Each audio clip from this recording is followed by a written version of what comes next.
Here's your word for the day from Calvary in Lake Havasu. Visit us on the web at calvaryaz.com. Hey Calvary, welcome to Word for the Day. Today we're looking at Mark chapter 5, verses 35 through 43. Let's read it together. While he was still speaking, there came from the ruler's house some who said, "Your daughter is dead. Why trouble the teacher any further?" But overhearing what they said, Jesus said to the ruler of the synagogue, "Do not fear, only believe." And he allowed no one to follow him except Peter and James and John, the brother of James. They came to the house of the ruler of the synagogue, and Jesus saw a commotion, people weeping and wailing loudly. And when he had entered, he said to them, "Why are you making a commotion and weeping? The child is not dead, but sleeping." And they laughed at him.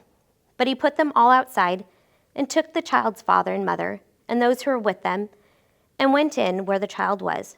Taking her by the hand, he said to her, "Talita cumi," which means, "Little girl, I say to you, arise."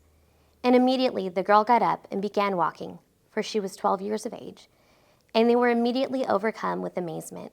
And he strictly charged them that no one should know this, and told them to give her something to eat. I want us to focus on verse 36, where Jesus speaks a powerful truth. Do not fear, only believe.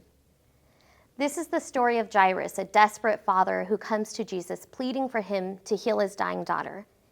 And as they're on the way, messengers arrive with the devastating news that his little girl has died.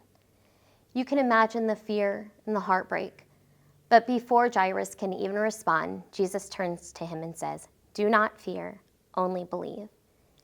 In that moment, Jairus has a choice. He can give in to fear and believe the bad news and walk away in despair, or he can trust Jesus even when everything seems lost.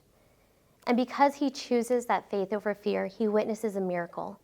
Jesus raises his daughter from the dead.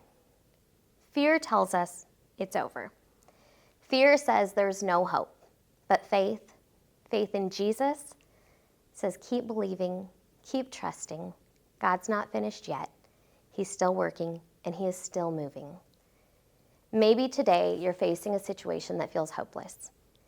Maybe fear is whispering that it's too late, that things will never change.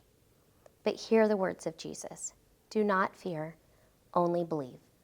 Trust that he's in control, that he's working even when you can't see it, and that his power is greater than any circumstance. Thanks for tuning in to Word for the Day. Have a great day, Calvary.